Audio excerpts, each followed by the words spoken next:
mbokk yi safo leeru jamono Walfadjri ñu am mbégte feggowaat ak yéen ni ñu koy defee dimanche bu jot si seen émission sortie suñ ko waxee nag dañuy génn dem fépp foo xamante ne rek suñu caméra mën na fa àgg suñu tànk mën fa àgg ngir ñu waxtaanee ñi nga xamante ne ñoom ñoo yitteel askan wi bëgg xam lu bëri ci ñoom itam tey nag ñu génn ñëw ba Kër Massar daloo nag département bu yees bi te suñu nee Kër Massar dugg si fa dañuy dalal ki nga xamante ne nag moom moo fay jaraaf bi nga xamante ne moom moo di Moustapha Mbengue di monsieur le maire ñu dalal ko tey si suñu émission sortie nuyoon teg moom monsieur le maire ñu ngi lay nuyu. waaw maa ngi lay fay bu baax a baax di kontaan ci ñëw bi nga xam ne ñëw ngeen ko fii tey.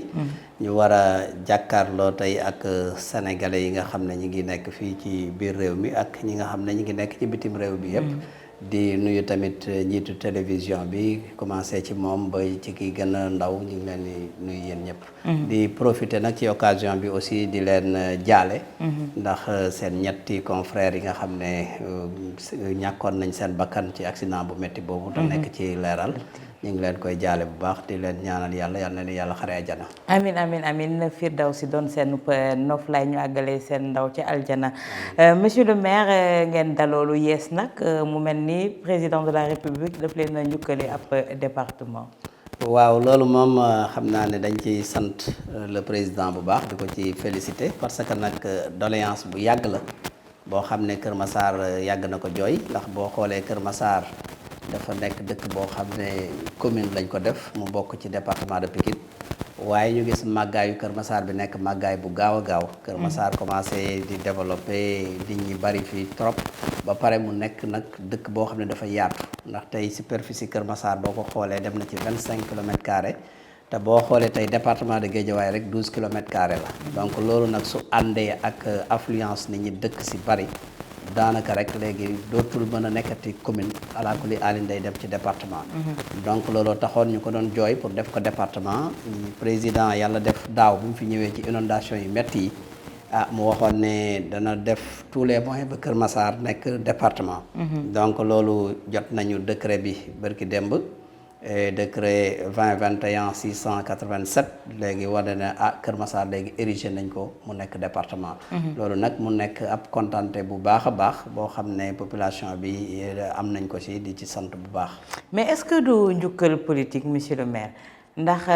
ñu bëri jàpp nañ ne matuwaay wala jumtukaay yi mu war a am yëpp pour war a nekk département matalewu ko dañ la ko njukkalee ci wàllu politique bokkoon itam njàmbatu askan wi liñ doon jàmbat ci ñàkkum koom gu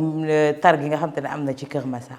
non du loolu sax du njëkkalu politique xam nga des fois sax dama koy wax ci yenn émission yi dama ne ni ma ko mën a misaalee mi ngi mel ni tey soo amee doom mu nekk ndaw nga koy boot muy màgg dina dem ba tollu moment boo xam ne mu neex mu naqar yi doo ko boot parce que doo ko mën a boot tey Kër Massar noonu la mel ci département de Pikine te dinaa la ci indil ay misaal. boo xoolee Kër Massar jamono yi mu nekkee doog a nekk commune boo xoolee nit ñi bariwuñ fi woon ay 8000 habitants moo fi amoon en 1996 bi ñu koy érigé en commune écoles yi bariwul infrastructure yi bariwul. da ngay xool ne boo jëlee éducation bi boobu ñu ngi ñu boole woon ci IEF bu Thiaroye moo ñu daan gérer mais Kër Massar bi mu commencé di màgg nit ñi di bëri écoles yi di yokk ñu dem ba am 26 écoles élémentaires dem ba am juróom-ñaari CEM dem ba mu yàgg ñu am ñetti lycée. école privée yi ñëw fi ak centre de formation yi plus de 200 écoles léegi IEF bi attanatul bu Thiaroye yi attanatul Kër Massar ndax cartographie scolaire boobu sax booy dem ci Sénégal am na ay régions yoo xam ne soo fa demee cartographie bi ma wax amuñu ko am na ay départements yoo xam ne boo fa demee amuñu ko ñu mujj def Kër Massar defal ko IEF am IEF Kër Massar bi mujj sax di gérer waale commune bu Malika tey commune bu Malika ci IEF Kër Massar la bokk kon foofu rek boo xoolee gis nga ne demal na boppam ci côté éducation mais c'est la même chose ci côté santé parce que nga dëkk buy màgg yépp ay màggandoo même santé bi tey dañu dem ba ñu ngi nekkoon ci district bu Thiaroye ñu dem ba mu yàgg Kër Massar ñu am juróom-ñaari poste de santé am 3 cases de santé commencé am ay clinique yu dul jeex nga gis na léegi district ba la mënatuñu yor ñu am district bu Kër Massar district bu Kër Massar yore Yëmbal Nord yore Yëmbal Sud yore Malika ak Kër Massar mais comme Kër Massar sa position bi mu nekkee dafa taqaloo ak Rufisque ndax mooy dernière commune du département de Pikine kon dafa taqaloo ak ay communes yu nekk département de Rufisque lu mel ni Jaxaay lu mel ni Tivaouane Peulh ñooñu si district Kër Massar bi ñoom it la ñuy ñëw doolee ko si médecin chef bi nee na dina am ci ay malades lu mat ay 800 000 malades par an te 400 000 malades rek da nga war a dem niveau hôpital ce qui veut dire que kon foofu ci côté santé bi gis nga nu mu màggaatee mais c'est la même chose ci côté sécurité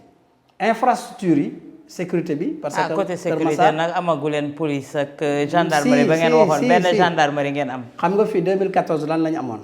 dañu amoon benn poste gendarmerie ñu ngi bokkoon gendarmerie Thiaroye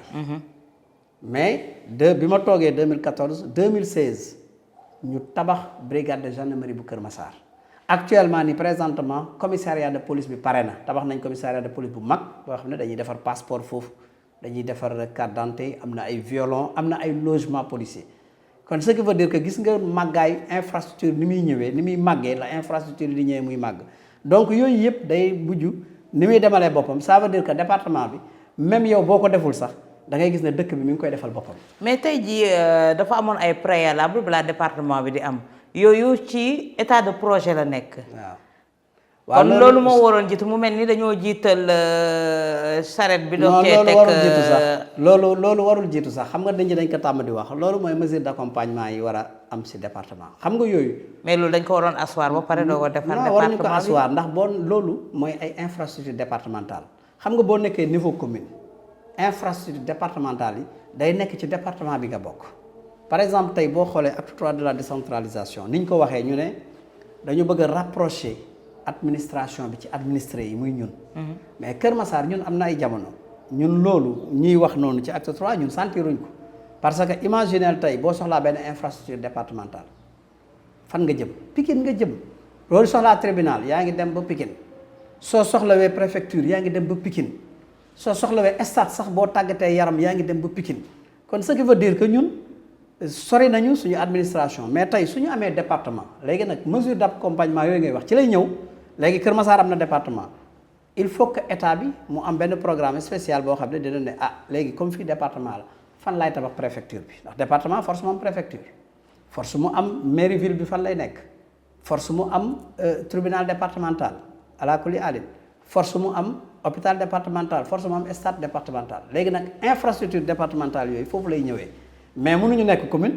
bokk ci benn département ba pare ñu jëlaat infrastructure départementale yi defal ñu ko. non mais lu ñuy waajal itam dañuy njëkkee loolu ba pare doog a nag àgg jox leen statut bi nga xamante ne moom moo di département yooyu njëkk fa. mais tey ji mënuñu comprendre Kër Massar ba léegi. am na ci quartier yoo xamante ne ba léegi pompe à eau pompe jàmbaar yi la ñuy utiliser. loolu. poste de police yi waxi nopp mbedd yi waxi nopp. loolu moom yaakaar naa ne loolu moom xam nga Kër Massar dafa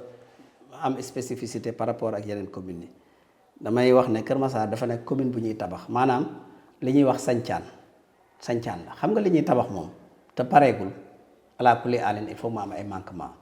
soo xoolee département bii keroog bi ma koy njëkk a wax ci kanam président de la république mu ñëw di def pose de première pierre mu Adem Dakar Kër Massar village boo xoolee samay doléance loolu bokkoon na ci nee naa ko président am na ay quartiers yu nekk biir Kër Massar te Kër Massar nee nañ ci région de Dakar la bokk ci département de Pikine amuñu ndox ay pompe moo fa nekk am na ay quartiers yoo xam ne amuñu courant mënuñu taal leer bu guddee am na quartiers yoo xam ne amuñu tali pour nga dugg fa boo yorul 4x4 bu dëgër bu dee quartier yu bëri suuf yi mënoo fa dugg c'est inaccessible donc doléance yi ala kulli alin day am ak manque d'infrastructure yi sanitaire éducation et cetera parce que dafa nekk dëkk boo xam ne day nit ñi dañ koy sanc tey exemple bi ma lay jox rek da ngay gis benn gox tey jii ñu maasale ko terrassé ko defar ko lotissement ci ay weer yu gàtt nga gis nit ñi dëkk ko suñ ko dëkkee nit ñi bu ñu dëkkee toujours dinañ laaj ne ana école bu ñuy jàngee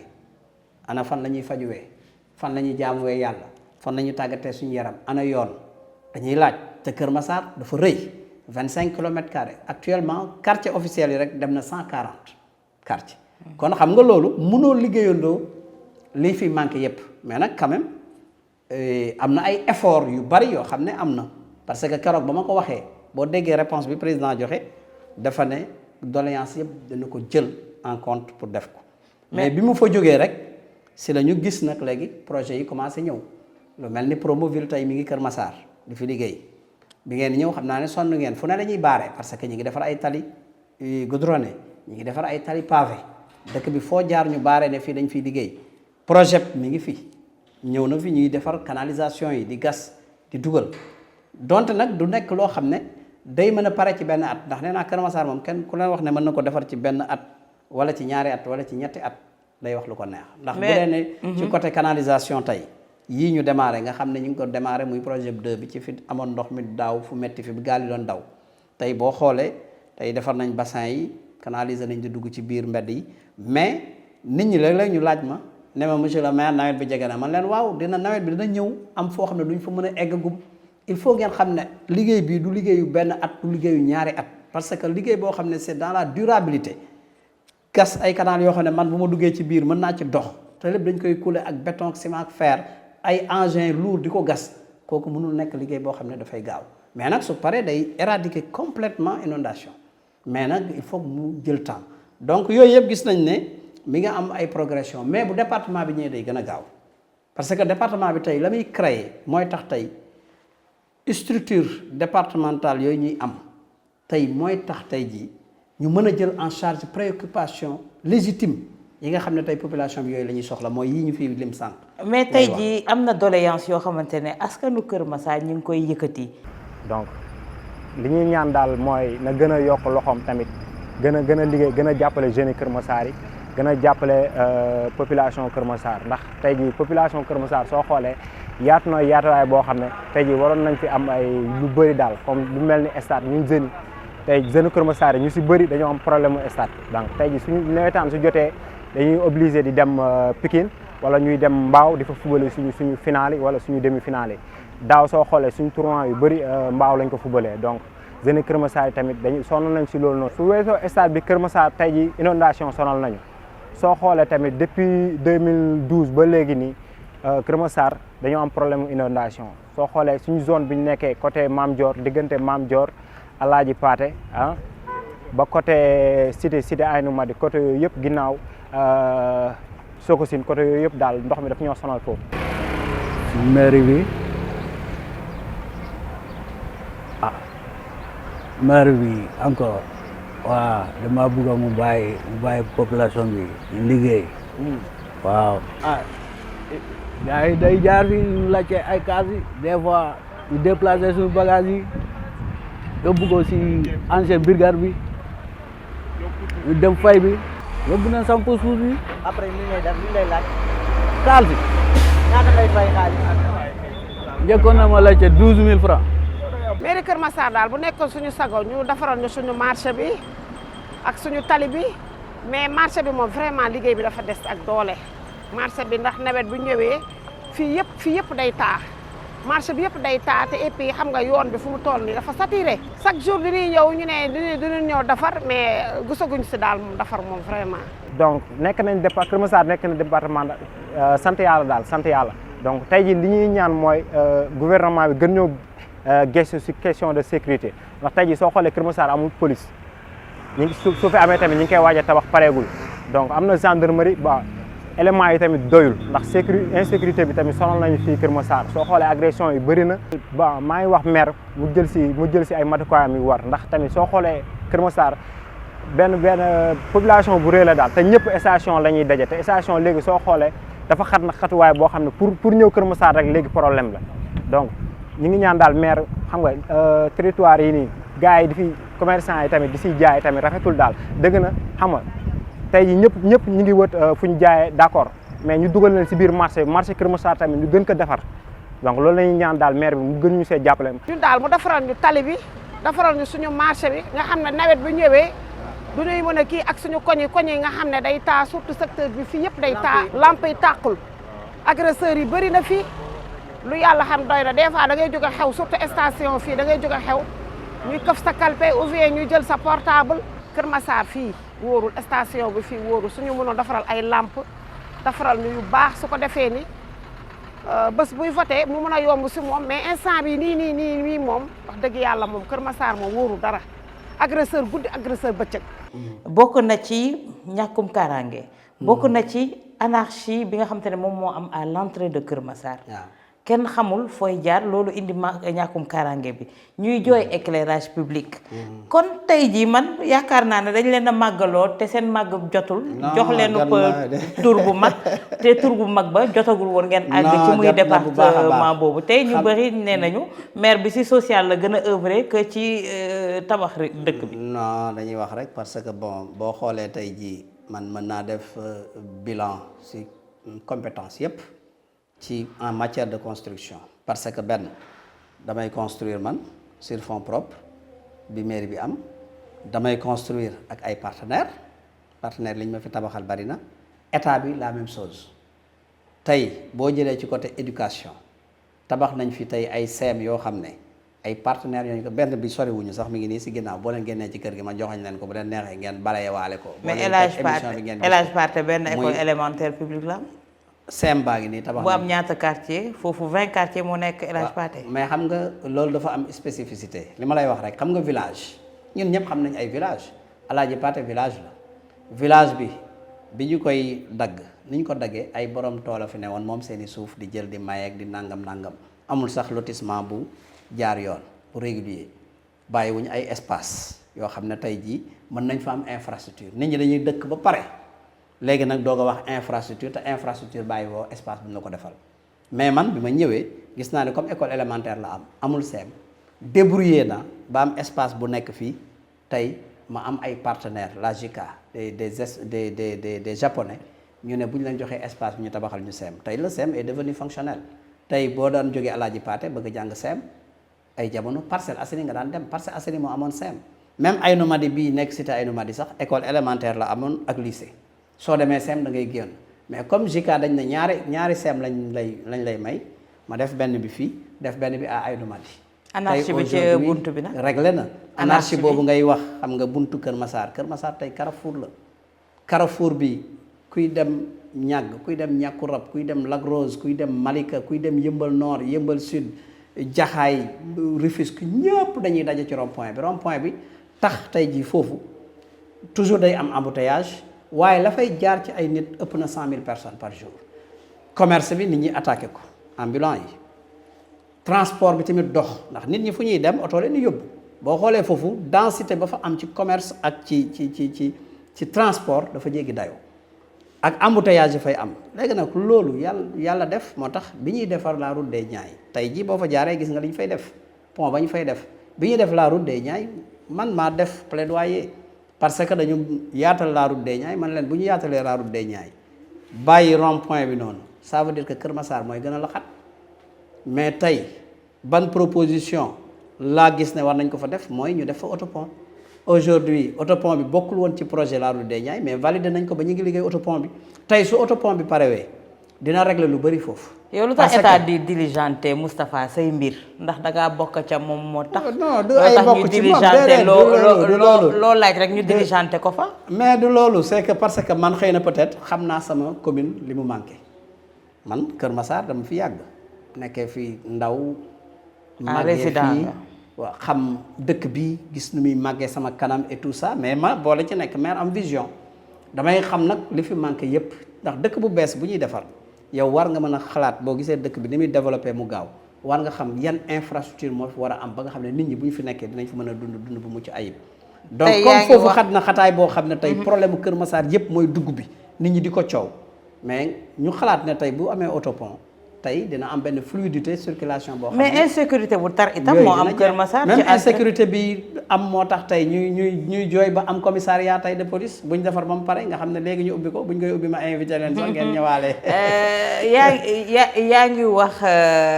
tey jii def nañ leen département. waaye ci maire bu foo département boo xam te ne maire ba amul daluwaay. amul daluwaay ah non si am na daluwaay. ah déedéet ana sa daluwaay. yow sa daluwaay ambulant yi lakk nañ ko. waaw sa daluwaay ñu saccagé ko. voilà exactement ça montre que sa relation n'est pas huilée ak ambulant yi. exactement parce que mooy li nga posé question sànq xam nga sànq da nga posé question di wax ne anarchie bi moo waraloon lakk mairie bi anarchie bi ñu doon xeex di ko dindi di dégager ambulant yi di leen déguerpir di leen fi jëlee combat boobu ñuy def ak ñoom ñu mer. te boobu dafa fekk sax mu tombé ak li ñuy wax Covid 19 bi tar ñu bañ ay rassemblement te comme nit ñi nekkee ci rond point bi dafa jéggi dayo ñu jël ci ay matuwaay ànd ak gendarmerie ak nag ndogalu préfet arrêté boo xam ne defoon naa ko préfet ñëw reprendre arrêté bi mais bi ñu leen fay jëlee tabaski jege ñu bëgg a forcer jaay ñu ne leen kenn du fi jaay kenn du fi dajaloo ñu mer dem taal mairie bi tey ji mairie bi moom la ñuy defaraat nii moo tax mënuñu leen fa dalal parce que ñu ngi nekk en phase de construction gaa yaa ngi fa xëy na sax léegi mu pare donc xeex anarchie moo indi loolu kon xam nga man mënuñu ma wax ne ma maire bu dul xeex anarchie la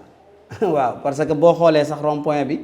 ma fiy doog a falu ay cantine zinc fa nekkoon yu doy waar mais tey la fa nekk maa ko fa def maa leen dégagé maa ko pavé def fa ay bancs publics et tout mais aussi ci liggéey bi rek dafa am foo xam ne ñun police administrative lañ yor des fois aussi dafay métti pour mairie bi man am naa ci ay gàllankoor yu bëri ci xeex anarchie boobu am naa ci samay agent yoo xam ne tëj nañ leen fi parce que des fois dañ dem ba seen xol jeex ñu dóor te yow agent mairie moom doo policier doo gendarme da ngaa war a wax ak nit ki si njëkk ak teraanga su bañee tamit da nga ko war a wax gendarmerie mais waroo di demal sa bopp di defar sa police su bopp te loolu tamit des fois problème la parce que xam nañ ne gendarmerie bi accompagnement bi mu ñu war a defal mënuñu ko defal looloo tax sax ñuy xeex pour am commissariat parce que Kër Massar ni mu rëyee gendarmerie kese nekk fi mënu ko gérer. il faut ñu am ay gendarmerie am ay police parce que léegi comme département la léegi commune bu nekk xanaa war na am police war am gendarmerie au moins loolu suñ ko amee yaakaar naa ne sécurité bi dina mën a doy accompagnement bi ñu war a accompagner mairie bi tamit danañ ko war a accompagner pour que lépp li ngay xam ne dañ ko war a xeex muy occupation anarchique muy leneen ak leneen ci lañ koy gën a mën a xeex mais teewul ñu ngi koy xeex. tey jii monsieur le maire man su ma déggee yu bëri kon mëtaleegul phase de projet la ñu nekk ñu bëri jàpp ne li nga bokk APR moo tax le président de la république moo la jàppal tànk mais fii yow si nga xamante ne mooy sa commune fooroo fi trop. non c'est que xam nga loolu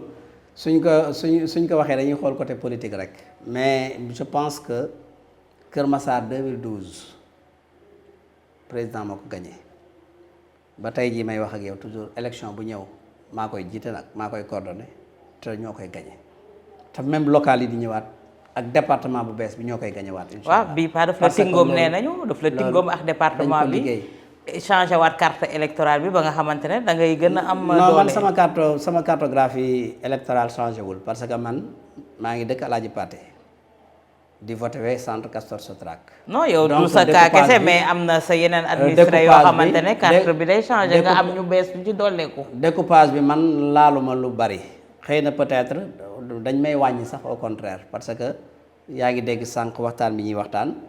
am na ay quartiers yoo xam ne tey dañu gis ne vraiment fii la féete ci sud bi ndax Kër Massar nord ak sud la. mais comme le village dañ doon réclamer ne ñoom village bi dañoo bëgg bokk ci benn commune bëgguñu ku leen xaajale parce que buñ ne tali bi moo xaajale village bi dafay am quartier yoo xam ne day féete nord yi féete sud. mais financièrement si ni ñu defee redécoupage bi tamit dañ la gën a dooleel. non dañ ma wàññi lu bari. loolu laa lay expliquer parce que boo xoolee li ñu loolu nag c'est pas officiel mais ab document la boo xam ne mi ngi circuler fan yii yëpp te nit ñi ñu ngi koy kaas ndax boo xoolee commune nord bi dañu def presque 1500 hectares 1500 hectares fii sama ñu dëkkee ñun sud bi ñu def 553 gis nga différence bi. 500 ak 1500 ça veut dire le triple de fii. donc te fii am na fi ay quartiers yoo xam ne tey fii moo leen gën a jege loolu la gars yi di réclamer moo tax coow li xaw a bëri parce que tey boo jëlee lu mel ni cité gendarmerie 2 mi ngi après Alaaji Paté ba nga tëb Alaaji Paté dem bokk sud. commune sud bokk dëggal commune nord astafurlah Alaaji Paté di sud yow nga dëkk gannaaw Alaaji Paté kon yaa ngi sud. mais tey yan industrie ñoo nekk sa Scarcelles fi mu nekk nii yan industrie ñoom ñoo implanté wu si sa zone nekk si sa loxo. waaw industrie yi nekk Kër Massar moom xam nga Kër Massar bari na parce que boo xoolee à l'entrée rek ngay lire ci tableau yi da ngay gis ne bëri na déjà sédiment ma nga fa. boo xoolee moo tax ma ne la nag président daf laa gën a tingoom foofu ndax koppar gi day gën a duun. non xam nga loolu pour département bi la parce que am na ay entreprises yoo xam ne moom département moo koy fayeeku. waaw bu ñu nekkee département moo koy fayeeku. moo tax ma ne daf laa tingoom foofu pour nga gën a am doole politique. waaw mais loolu département bi daan na ko fayeeku Pikine daan na ko fayeeku tey bu ñu nekkee département suñu bopp ñun il faut ñu fayee ko suñuy entreprise tamit aussi mais loolu léegi Pikine ndax yow xam nga ne Pikine am na zone industrielle ba la fa nekk ci ay Petrosen ak ay nangam foofu moo ëpp fuuf ñun li ñu yore ci ay industrie mënuñu raw Pikine c'est pas possible. Pikine moo ñuy ëppale xëy na peut-être doon nañu am avantage ci li ñu doon jooy waa Tivaouane Peulh doon jooy bu Tivaouane Peulh bokkoon ci commune ci département wu Kër Massar ndax Lac Rose mi ngi fële te Lac Rose am na le pôle de Diamniadio. léegi xam nga pôle Lac Rose bi tey bu ñëwoon biir Kër Massar avec Lac Rose nga xam ne am na ay hôtel et tout da ngay gis ne dina gën a contribuer dina gën a dundal département bi moo gënoon ñun si suñu xalaat Tivaouane Peulh ni mu jegee ak Kër Massar nga xam ne tey jógee Tivaouane Peulh Kër Massar 100 francs rek la ñooy partager ay activités économiques culturelles commerciales sanitaires tout ça tey Tivaouane Peulh bëgg a bokk Rufisque day ñëw ba Kër Massar doog a jàll Rufisque kon bokkoon ci département bi moo doon gën a yanu maanaa moo doon gën a baax ci moom moo doon si lañ doon gën a jege ñoom tey administration. kon yow jàpp nga ne redécoupage bi ñu ko ñenn ñi di kaase am na ay manquement ni ko acte 3 bi amee woon am na lu bari luñ ci war a corriger bon comme limite yi génnagul actuellement mais xam nañ ne Tivaouane Peulh moom bokkul ndax décret bi dugalul Tivaouane Peulh dañu ne Yeumbeul Nord Yeumbeul Sud muy benn arrondissement Kër Massar Nord ak Malika benn arrondissement Kër Massar Sud ak Jaxaay benn arrondissement ça veut dire que 6 communes yooyu ñoom ñooy le département de Kër Massar kon ça veut dire que Tivaouane Peulh bokkul mais nag dama ne mu bokkoon si la doon gën a arrangé Kër Massar mais si la doon gën a arrangé Tivaouane Peulh ndax danañ jege administration mais tey imagineel nga bëgg a dem préfecture Tëngéej dëkk Tivaouane Peulh ba mooy di nga paas téeméer pour àgg fa boo doon ñëw préfecture Kër Massar 100 francs ngay paas kon logiquement fii la waroon a dugg mais aussi si développement bi tey da ngay gis ne Rufisque dina am ñaari pôle le pôle de Diamniadio et le pôle de Lac Rose alors que Kër Massar tey bu Tivaouane Peulh bokkoon dina am pôlu Lac Rose Rufisque am pôlu Diamniadio mais tey jii ci séddale bi redécoupage bi en général ñëpp dañu jàpp ne cible bi mooy zone yi nga xamante ne président de la république dafa jàpp ne ci wàllu électorat dañ ko fa daanoon muy jéem a def noo xamante ne dina ko xaaj ba nga xamante ne dina fa amaat li nga xamante ne moom moo di doole bàyyi intérieur bi nga xamante ne ñoom ñoo gënoon soxla tey jii redécoupage bi pour inégalité bi nga xamante ne inéquité bi nga xamante ne am na ñu mën koo réparer peut-être loolu moom amul fii Kër Massar ndax xam nga fii moom mais au-delà de Kër Massar tey jii fii boo xoolee président moo fi mës di gagné mën naa wax sax ne boo xoolee communes yi ñu tey ñu def ñu découpé boo xoolee communes yëpp maire yi fa nekk ay maire u APR lañ donc ça veut dire que bu doon découpage politique pour ñu wax découpage politique day xaw a jafe parce que ñun ñëpp muy man muy Ndiagne Diop muy Mor Sarr Ba muy Papis Diop. muy mais Ndiagne a ngi kaas de. boo xoolee ñun ñëpp ay APR lañ. mais Ndiagne a ngi kaas. waaw mi ngi kaas c'est parce que xëy na découpage bi am na loo xam ne moom arrangé wu ko ci mu kaas ko loolu c'est normal parce que yow découpage mënul am te du am coow. yow xam nga fépp fu ñu daggee yow nag tout va bien non man tout ne va pas bien man déggoo ma def naa samay proposition nee naa man tey jii damay réclamer buntu Kër Massar xam nga tey bi ngeen di ñëw fi ngeen jaar mais buntu Kër Massar boobu dañ dem Mbaaw la bokk man bëggoon naa ñu yóbbu ma ba ci raay bi ma mën a toppatoo sama buntu dëkk bi mais sama buntu dëkk bi tey ñu bëri xamuñu ne man géré wu ma ko bu lamp yi fayee foofu mu lëndëm ñuy agressé foofu ci forêt bi xam nga foofu dafa xaw a doy waar mais man la ñuy sànni xeet te xamuñu ne foofu du sama commune. d'accord loolu kaas naa ko ñu jox ma ko ma géré ko. mais bokkagul ci li nga xam ne corrigé nañ ko. ponk bu yees bi nga xamante ne bokk na ci émission sortie moom moo di ne ku ñu dalal rek ci thème bi ñuy waxtaanee dañ ciy jël kàngam bu ci xam-xamam màcc tey. dalal nañ ci Ibrahima Anne di expert en décentralisation di aménagiste urbaniste. mu am gisam. ci li ñu jël Kër Massar def ko ab département. ñu bàyyi la nga suivre ko nga wax ñu ci après li nga xamante ne moom moo di sa appréciation. territoire booy dagg dafay am ay ressources yoo xamante ni nit ki boo ko daggalee ba pare war nga ko wax ne ko pour nga doxal nag si lii ngay jëlee say jumtuwaay pour mën a doxal su fekkee ni loolu amul moom dagg bi dafay xaw a doy waar. mais ndax Kër Massar am na loolu. bon Kër Massar jàpp ma ne am na loolu. mais jàpp ma ni am na loolu ndax lu tax ma jàpp na ma ne am na loolu parce que infrastructure normalement moment bi nga xamante ni dafay découpage c'est un moment important warul woon nekk moment bi méthode bi ñu ko doxalee du méthode bu am élégance nga xamante ni dina tax nit ñi mën a xam ni lii ñu leen di defal lu gën la ci ñoom lu baax ci ñoom tey bu ñu xoolee ni nga xamante ni moom la demee Kër Massar amul ay benn infrastructure boo xamante ni moom mooy tax tey jii ñoom bu ñu leen daggalee ñu leen ville ngeen mais ana seen structure de ville muy benn service technique yan la ñu amagun ko donc moment bi nga xamante ni moom la ñu visé dafa waroon am lu war a jiitu kenn mënu wax ni Kër Massar warul nekk commune mais war na am lu jiitu loo xamante ni ñoom bu ñu leen érigé en commune danañ am fu ñu nekk danañ am nu ñuy doxalee lu mu néew seen ressource mën a amee ngoog loolu. mais tey jii ni nga xam moom lañ ko defee tey jii waxtu wi ñu ko defee nga xamante jub na élection nekkul loo xamante lu gën la ni ñu ko daggee nga xamante ni woowuñu population yi boole leen si li nga xam moom la ñuy dagg nekk na loo xamante ni itam dañu wàcc ni nga xamante ni moom la yoon wax. mais lii ni ñu ko teggee danoo tëju seen tëju def la ñuy def ba pare soogay ñëw Kër Massar ak li ko wër. ak yeneen communes yi nga xam moom leen war a dagg ñoo soogay waxtaan ak ñoom ni leen lii lan leen indi maanaam la population dañ leen mettre devant le fait accompli. tey le cas spécifique de Kër Massar gis nañu Kër Massar ci inondation yi ñu mujjee ak problème yi nga xamante ne moom la confronté woloon tey seen maire était impuissant ndax du li mu bokk ci mouvance présidentielle tey jii moom moo tax mu am récompense bi ak moom taxawaayam en tant que maire. xam nga boo xoolee Macky Sall li nga xamante ni moom la dagg maanaam yaakaar na ni Kër Massar ak li mu doon dund ak ni mu demee woon déjà war na leen mën a neexal te comme déjà ka fa nekk di maire si ñoom la bokk il faut que mu jéem a seet noo xam ne noonu la koy gën a renforcer ba tax na ba muy dagg xool na ay bastions yi nga xamante ni ñoom ñoo ko gën a sonal muy département de Pikine mu jël leen comme fale moom moo ko gagné woon te ka fa nekk moom la fa nekkal léegi mu boole leen foofu parce que bu jëlee yëmbal nord kaka gagné APR la yëmbal sud opposition la parce que Bara Gaye moo fa nekk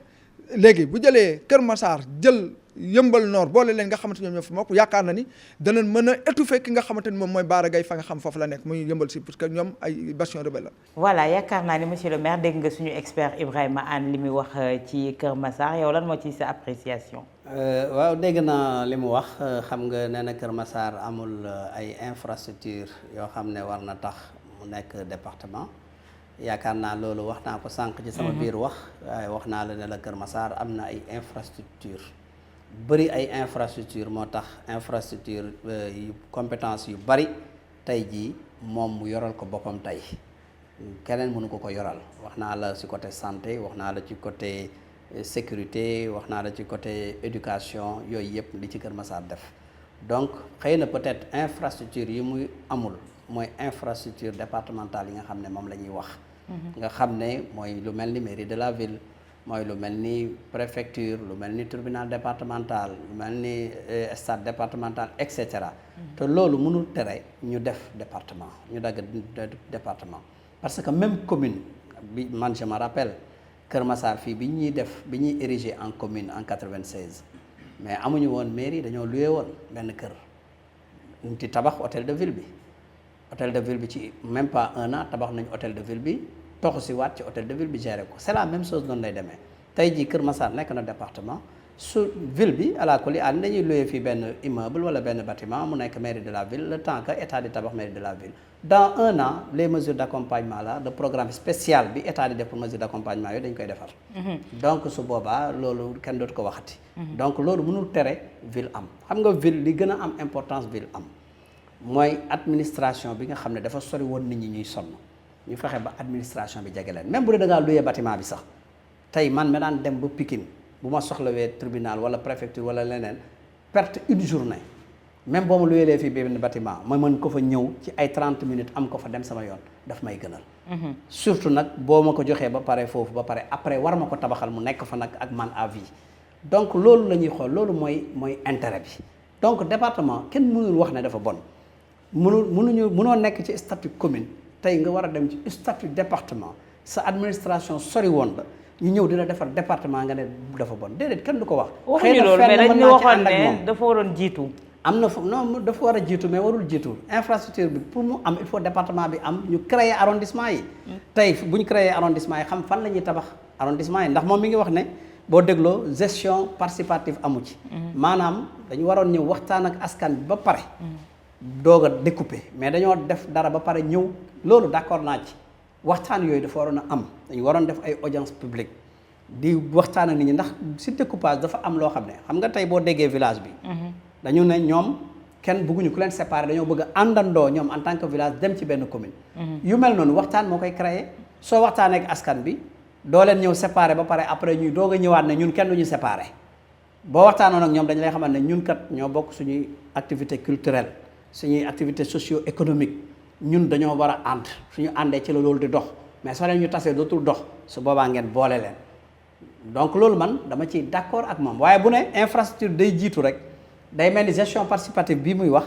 kon jarul état di ko def parce que yow xamagoo fan nga war a am sous-préfecture waxtaanagoo ak nit ñi kon mënoo tabax infrastructure mu jiitu département bi mooy jiitu découpage bi am ba pare ñu xam ne nii lañ ko découper léegi kat fii mooy commune ñu mën faa tabax ab commune. fii mooy arrondissement ñu mën faa def ab arrondissement fii mooy chef lieu du département ñu mën faa tabax ab kii kon loolu mënul jiitu infrastructure départementale yi mënul jiitu. ala kulli aalin département bi day am ba pare après nag ñu doog ko def. léegi mais waxtaan bi moom d'accord naa ci dafa waroon a am. bu amoon yaakaar naa coow yu bëri yu ñu dégg ak ay marche yu kenn xamul. mën na bañ a am. ñu ñëw ci élection locale yi jàpp nañu app bi tey jii nag yéen seen njiit le président Macky Sall dafa am dogal goo xam te ne jël na ko nanguwul liste parallèle ak yi ni mel nee na moom mooy tànn ñi nga xamante ne ñoom ñoo war a dem ca jongante ya tey ndax jàpp nga ne ci élection locale moom war na cee am benn mainmise boobu noonu te élection locale mbirum gox-goxaat mbirum citoyen la. waaw mais mbirum citoyen la mais c'est politique encore. xam nga mbirum citoyen la mais da ngay politique ndax da ngay am récépissé parti boo xam ne moom ngay présenté woo pour dem ci léegi nag yow bu dee da nga bokk ci benn coalition boobu nga war a demee récépissé bi coalition boobu am nañ ñoom nu ñuy tegee seen mbir ndax boo xoolee élection yële passé noonu la demee woon parce que xam nga parti dafay am ay sensibilité man ak yow mën nañ bokk parti mais élection ñëw damaa bëgg nga ne damaa bëgg waaw dañuy xëccoo mais loolu kan moo ñuy atte man ak yow suñu parti moo ñu mën a atte c'est le président moom moo ñuy atte parce que xëy na moom information ya muy am war na xam ci terrain bi ne su la tegee yow mi nit ñi dinañ nangu dina am ndam wala bu ma tegee man mi nit ñi dinañ nangu dinaa am ndam loolu muy xam nag moo tax muy tànn moo tax suñ fa tolloo mais am na foo xam ne du tànn parce que day fekk mu am consensus foo am consensus ba pare président soxla bu fa tànn dara su ñëwee rek consensus boobu da ciy ànd mais c'est rare consensus bi nga gis ko muy am. yow la ñuy tànn Kër Massar wala. waaw bien sûr Kër Massar ba man soxlaatuma sax maire commune wax dëgg yàlla man mënuma yoree commune bu toll ni Kër Massar ñu dem ba séparer ko ay commune may dem di xëccoo ay maire. léegi président conseil départemental. voilà jeex na loolu laa mën a nekk. mais est-ce que tey yow yaa ngi def unanimité fii ci Kër Massar. non unanimité moom yàlla sax amul unanimité ak yonent bi man xam naa ne mënuma am unanimité mais xam naa ne j'ai la majorité. ah est-ce que loolu am na parce que nee nañ ma Benno Kër Massar moom yaa ko toj. Benno bi ñoo ànd Benno bi ba léegi ñu ngi ànd. nee nañ ma yaa ko toj de. toj amu fi Benno bi. parce que am na ñoo bokkal parti sa bopp ñoo xam ne jubóowoo ak ñoom. tey ji loolu yàgg na ba tey parti yëpp da ciy am parce que bañ may samp fii sax ñi nekkoon sama biir parti am na fa ay responsable yoo xam ne président xam na leen man mii xam naa leen yoo xam ne dañu ne d'accorduñu mais nag président mooy jël choix te ba mu d'accordul tamit bu jël choix bi ma ñëwee gañ naa nekk maire. parce que man Kër Massar kenn du ma fi présenté wax naa la ko sànq dafa am fu ma fi jaar ba toll fi ma toll presque am naa 30 ans Kër Massar kon man su waa Kër Massar di fal am na lu tax ñu may fal. mais nee nañu ñi nga xamante ne ñoom nga àndaloon di wut. waaw ba nga amee nga leen beddi. waaw loolu foofu nag laal bëgg a ñëwal mu leer dama la bëgg a xamal ne la département de Pikine bi ñu jógee tey boo xoolee Benno Bokk Yaakaar ci département de Pikine buy dox soo paree nga dem nga enquête nga laajte. benn wala nga dem ba ci Ablaye Timbo mi na nga xam ne moo jiite Benno Bokk Yaakaar départemental bi yëpp nga laaj ko benn commune la fi bennoom di dox muy Kër Massar depuis man maa def 2014 élection ak Benno Bokk Yaakaar man ba léegi tey jii ñuy wax man ak yow maay gérer sama commune ak Benno Bokk Yaakaar loolu man rek maa ko def ci département bi maa ko réussir na président àndee ak Benno ba gagné ba mandaam jeex mu àndaat ak Benno ba faluwaat tey jii kuy suivre exemple boobu man kese la. ah mais fi mu nekk parce mi ngi que man galgal rek- mi ngi galgal waa ñi wàlliyaan si bennoo bi de. non galgal ne soo xoolee galgal nan ni la muy leen galgal. arbitré fi mu nekk ni daa Lan la mel ni leen ay galgal. ñoñom lay gën a non du loolu puus beddi ñële. non du loolu bennoo am na nu muy doxee am na benn organisation ak benn structuration boo xam ne depuis le sommet la fi mu nekk waa PS yéen a ngi leen di néewal wàcc. doole. non néewaluñu leen doole néewaluñu leen parce que bennoo bi PS AFP APR ñooñu kenn mënu leen ci néewal doole ndax bennoo bi daanaka ñoom ñoo mën naa wax ne ñoo ko sanc donc néewal doole mënu ci am président ak Aminata Mbengue Ndiaye diggante bu rafet la président ak Moustapha Niass diggante bu rafet la bennoo bi ànd bu rafet la man de fii Kër Massar wax dëgg yàlla maay maire am si ñoo xam ne def naa leen ay adjoint maire am ñoo xam ne def naa leen ay président conseil am ñoo xam ne nekk nañ ay conseillers simple mais ñi ngi ànd bu rafet. mais tey galgalu nga ma ànd benn yoon. ak nga ànd ak waa Benno ànd bu rafet mais ñi nga bokkal parti ci boppam waa Alliance pour la République fii ci gox bi. mais bu man àndoo ak ñoom ànd bu rafet Oulimata Ndoye mooy sama première adjointe au maire de c'est la responsable des femmes de Benno Bokk Yaakaar. responsable des jeunes. et responsable des jeunes c'est Ousseynou Diouf. Ils waaw sont avec moi. ba léegi les militants disciplinés ñi ngi ak man xam nga nag mënoon na ñëpp nañ nekk ak man mais le responsable des jeunes Ousseynou Diouf il est là il est avec moi la responsable des femmes responsable des sages Amadou Lamine Dia responsable des enseignants Makhtar Mbengue et cetera ñoom ñëpp ñi ngi fi ñi ngi liggéey en tout cas l'APR moom fii. mais ni nga ñi ngi liggéey ma leen di coordonné tuddee responsable discipliné ça veut dire que ñoom dañoo indiscipliné. ah oui il y a des militants indisciplinés loolu parti yëpp la am. mais nee nañu yow da nga frileux ci critique moo tax nga leen di taxé militant indiscipliné passé wul président de la république ne tànn naa diw ànd leen ak moom dem élection nga ne ànduma dem wuti sa récépissé feneen moo tax boo déggee président keroog li mu wax am na ci droit wax ko yow mënoo bokk ci benn coalition ñu tànn kenn nga ne déedéet ànduma ci loolu dem wuti ab récépissé feneen ñëw taxaw jàkkaarloog sa coalition. waaw loolu du démocratie ci parti tamit. non du démocratie ci parti démocratie mooy parti yi di xëccoo seen biir mais yow ci biir parti nga bëgg a daaneel sa parti au détriment de l'opposition mais kooku yow génnal parti bi moo gën. nee nañ da ngay doxalee lu la neex te kenn du la critiquer. non man si critiquer man lañ dëkk xam nga man kay yow boo dee yaa ngi seetaan télé yeeg réseaux sociaux yi xam nga man ci critiquer lañ dëkk parce que Kër Massar. moo tax ma ne est-ce que yow tu fais l'unanimité ba président war la sampaat fi. Kër Massar dafa yaatu président il faut mu samp ma fi ndax xam na ne maa yor commune man lu ma def ci commune bi lu ma woote ci commune bi la fay ñëw ci nit kenn mënul woote lu toll noonu mu ñëw fi ci nit parce que démb rek laa fi def conférence de presse conférence des femmes de Benno le 8 yaa gis nga ko ci réseaux sociaux yi xam naa ne gis nga ko bu baax yéen da ngeen di seetaan fu ne xam nga loolu kenn mënu ko fi génnee si jigéen ci Kër Massar amul ku mën rek def man lu may woote fii liy ñëw ci ay nit ku mën def ko c'est parce que xëy na loolu man maa ko liggéey ci nit ñi wala nit ñi gis ko ci man parce que nag louer 16 yomb na waaye nag louer ay nit moom kenn mënu ko te xam nga gérer benn commune depuis 2014 ba heure bi ngay woote ngay am yenn mbooloo yi yaakaar naa ne loolu y a pas faute. mais est-ce que léegi mbooloo baromètre la nattuwaay la fi mu nekk nii ndax président Abdoulaye Wade subir na li ni mel daan na gis mbooloo defe ne fi mu nekk mbooloo bi ba léegi ñu ngi wax moom te mbooloo bi est-ce que ñu ngi wax yéen ba léegi. léegi mbooloo bi lan moo leen di andi ci nit ki mbooloo bi kon dañuy génn nii rek ñëw nii am seen jot rek. yi ngeen di joxe yi ngeen di joxe. nga ñëw conférence loo ciy joxe. enveloppe yi ngeen di génnee conférence loo ciy joxe conférence. waaw dañuy ñëw toog ñu waar leen nag ñu ñibbi amul loo fay joxe amul loo fay joxe. yéen a ngi joxe de. conférence boobu amul loo fay joxe. man de gis nekk gafaka gi yéen a ko yore yéen ay joxe man de en tout cas joxuma kenn dara man musuma woote sax di joxe man su ma wootee meeting du ma joxe parce que dama xalaat ne ñun ñoo bokk parti bi bokk Kër Massar kon su ñuy def activité waruñu mën a neexal kenn pour mu ñëw su dee dañuy dem ba day neexal pour ngay ñëw ci activité parti bi gëmoo parti bi doo militant doo responsable moo tax loolu mënu ci am man du ma mobiliser di joxe xaalis. du ma organiser meeting di joxe xaalis du ma organiser conférence di joxe du ma organiser dara que ça soit activité de jeunesse que ça soit activité de femme ou de cadre ou d'enseignant suñu structure parti yi bañ joxe xaalis. mais le président Macky Sall dafa seetlu ne peut-être ndaw yi mi bàyyi ci gox yi goxaat yi jox leen ay ndombal tànk liggéey luñ ko loolu tax moom mu ràngoo ay dàllam dugg ci biir àll bi di wër di def tournée économique pour dooree leen soi-disant tournée économique. tournée économique la loolu kay tournée économique la gis nga ko li mu doon inauguré ak yooyu yëpp yow kay gis nga ko xam nga ne kooku looloo ko yóbbu. lii du politique. nu mu nekkee politique président fu muy ñëw mais ñamu fa am politiquement danañ ko teeru yow sa leader ñu ne la mooy ñëw tey di inauguré benn hôpital. waaye moom moo fi ne Covid daa am ci réew mi di. mais Covid bi levé nañ mesure restriction bi. waaw mais terewul jàngoro baa ngi fi. waaw jàngoro baa ngi fi. ku nekk war a doon sa magum bopp moom mooy suñu njiit. waaw kenn ku nekk sa magum bopp nga léegi nag gars yi seen magum bopp la ñuy def rek dem teeru seen président loolu dara nekk ci.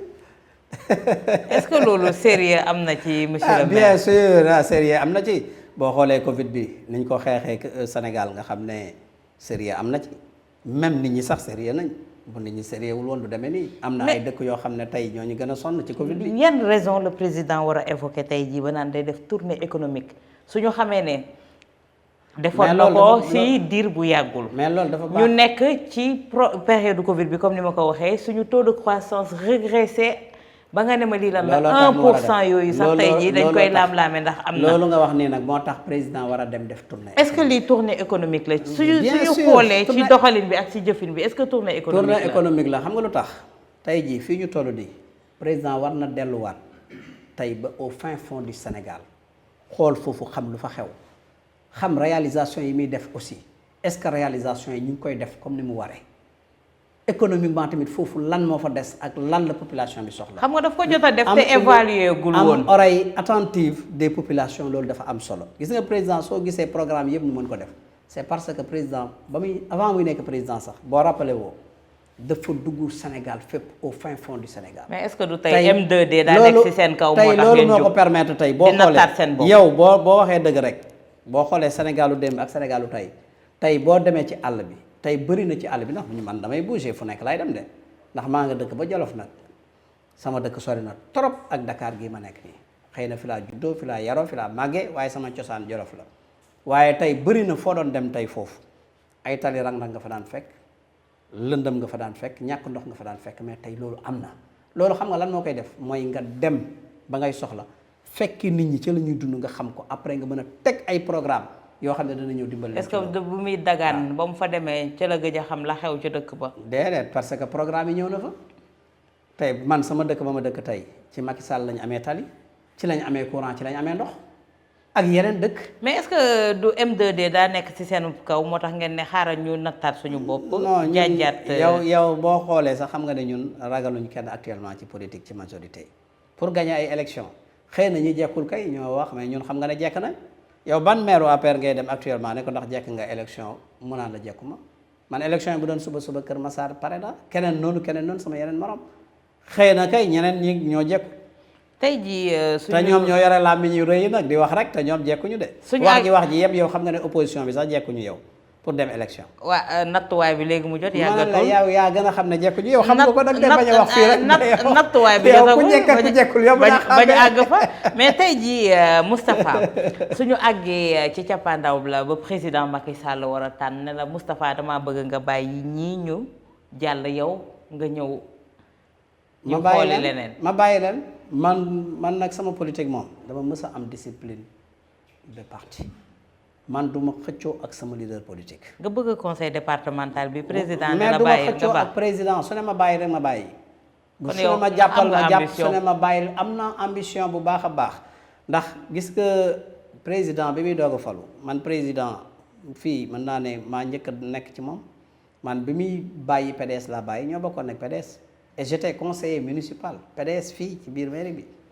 damaa démissionné j'étais le secrétaire administratif du Parti démocratique sénégalais au niveau de Kër Massar et en même temps conseiller municipal président commission TP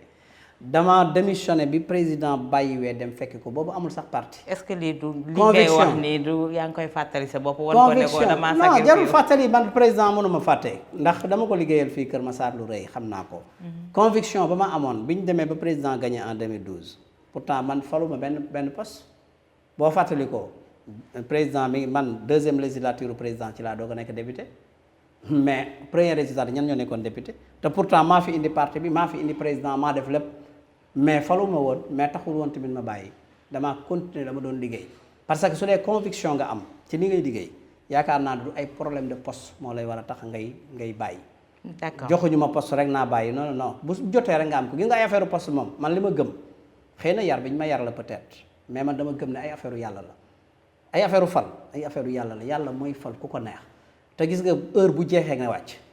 kenn mënu ci dara man noonu laa koy jàppee moo tax heure bu jeexee damay gëm ne fii la ko suñu borom yemale dafay yem mais damay dem defi leneen. laaj bu mujj bi peut-être mooy ni président di doxalee jamono ji ci wàllu politique ndax yaakaar nga ne kuy yemale fii mandaawam la wala kuy yóotu leneen la. ah loolu moom mënuma ko xam loolu président. wala da ngay bañ ku la daax. non non loolu président nga koy laaj loolu moom moo ko xam moo xam ndax dafay yemale mandat wala day continuer loolu moom affaire am la man mënuma ko xam. mais xam nga yàgg nga ci politique. non yàgg ci politique bu dul tax may wax xelu jaambur man du ma wax xelu jaambur moom léegi boo gisee nga laaj ko. wala nga bañ ku la daax. déedéet du loolu mais soo gisee nga laaj ko rek tooñ baaxul man du ma jëw di wax xelu jaambur. Moustapha Mbengue ñu jaajëfal la bu baax. waaw émission sortie jeex na ñu amoon mbégte lool nag dal ak yow à cœur ouvert également nga waxtaan ak ñun. waaw ñu ngi lay di sant bu baax wax dëgg yàlla di leen gërëm émission bi kontaan nañ ci bu baax a baax ndax jox ngeen ñu opportunité ñu mën a wax ak suñu waa département. Kër Massar.